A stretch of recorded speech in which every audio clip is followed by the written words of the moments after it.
नमस्कार दोस्तों, स्वागत है आपका अपने चैनल आखिर कब तक पर। और मैं हूं आपके साथ आनंद कुशवाहा।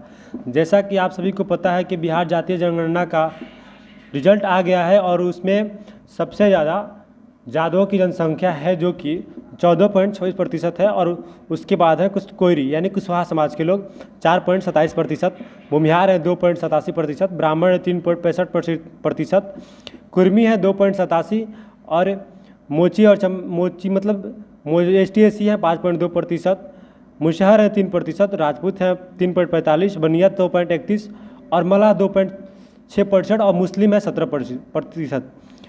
तो बात यहाँ पर हमें ये नहीं है कि, और आपको बता दें कि यहाँ पर जातीय जनगणना कराने में हमारे नीतीश कुमार जी बोलते हैं कि 500 करोड़ लगभग 500 करोड़ का खर्चा हुआ है, जो कि आप सभी को पता है 500 करोड़ की रुपए कितनी बड़ी रकम होती है। और जो कि जातीय जनगणना पता है कि हमारे लिए कोई ज़रूरी नहीं था जातीय जनगणना करवाना ही था। तो हमारे नीतीश कुमार जी या तेजस्वी यादव जी से हम कहना चाहते हैं कि जब जनगणना कराने का इतना शौक था तो बेरोजगारी का जनगणना करा लेते कि हमारे देश में, हमारे राज्य में कितने आखिर बेरोजगार युवा हैं।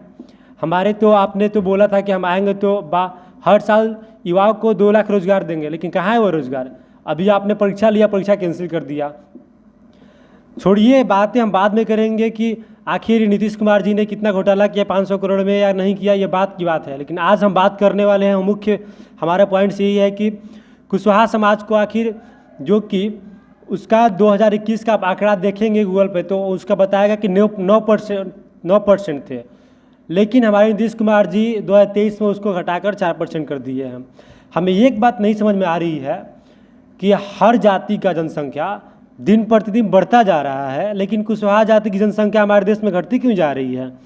क्या आपको नहीं लगता कि देश, इसका मतलब कि हमारे जो कुशवाहा समाज के लोग हैं वे हमारे देश के आबादी बढ़ाने में उनका कोई योगदान नहीं है, बल्कि वो अपना आबादी घटा रहे हैं। हमारे नीतीश कुमार जी यही कहना चाहते हैं, क्योंकि आप देखिएगा कि 2011 के आंकड़ा में 9% थे, लेकिन अभी तो घटाकर 4.2% के आसपास कर दिया गया है।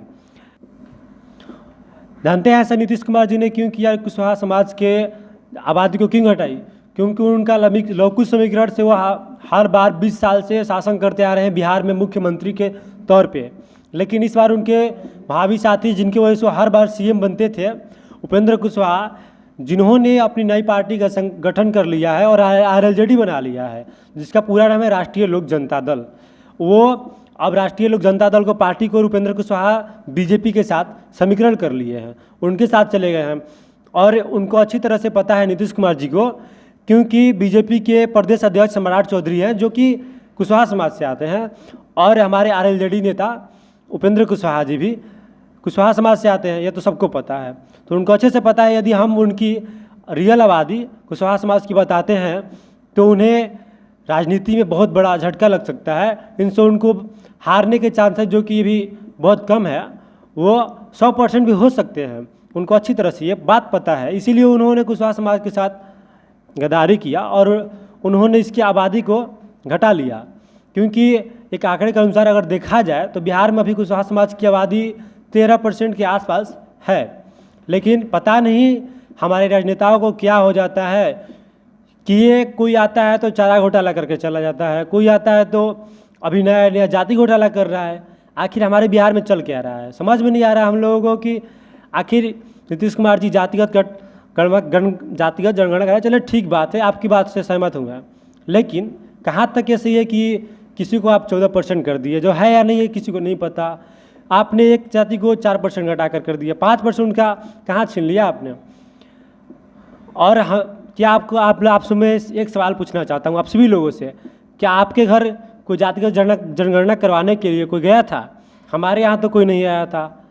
क्या आपके यहाँ कोई गया होगा तो हमें ज़रूर बताइएगा, क्योंकि हम ये जानना चाहते हैं कि जातिगत जनगणना कैसे किया गया है। आखिर किसी लोगों से, किसी के घर पे जाके जाति नहीं पूछी गई। आखिर ये नीतीश कुमार जी ने अपने आप कैसे ये डिसाइड कर लिया कि नहीं इस जाति के इतने लोग हैं, इस फलाना जाति के इतने लोग हैं? आखिर क्या हमारे देश में, हमारे राज्य में तानाशाह शासन चल रही है, जो आप अपनी मर्जी से जातिगत जनगणना करवा रहे हैं, जिसमें अंधाधुंध पैसा बर्बाद कर रहे हैं? हमारे देश के, अभी हमारे बिहार में शिक्षा व्यवस्था की स्तर वही है, स्वास्थ्य भी सही नहीं है, लेकिन इस पर आप ध्यान देने के बजाय जातिगत जनगणना करवा रहे हैं। बाकी आपको ये पता अंदाज़ा लग ही जाएगा कि कुशवाहा समाज की आबादी कितनी है। ये 2024 और 25 के जो लोकसभा और विधानसभा के चुनाव है ये सबको बता देंगे कि कितनी किसकी जनसंख्या है और किसकी कितनी भागीदारी है। लेकिन हमारे समाज में, हमारे देश को जातिगत जनगणना की कोई ज़रूरत नहीं है। मैं इसका विरोध करता हूँ। धन्यवाद। बाकी आप इस पूरे मुद्दे पर क्या सोचते हैं, आप अपना राय जरूर दीजिएगा, क्योंकि ये बात सिर्फ एक देश के एक स्पेशल कास्ट की बात नहीं हो रही है, बिहार के एक स्पेशल कास्ट की बात नहीं हो रही है। ये बात तो हर एक उस व्यक्ति की है कि जाति की जनगणना करवाना ज़रूरी था, और करवाना ज़रूरी था तो आखिर उन्होंने जातिगत घोटाला क्यों किया? क्योंकि कोई आता है और एक हमारे आते हैं नेताजी, तो वो चारा घोटाला करके चल जेल जाते हैं, फिर आते हैं बाहर निकल कर राजनीति करते हैं, और एक अभी उनके नए नए दोस्त बने हैं तो उन्होंने जातिगत जनगणना ही जाति घोटाला कर दिया कुशवाहा समाज के साथ। चलिए ठीक है, फिर मिलते हैं आगे के अपडेट के साथ। तब तक के लिए धन्यवाद। आप देख रहे थे आखिर कब तक, और मैं था आपके साथ आनंद कुशवाहा।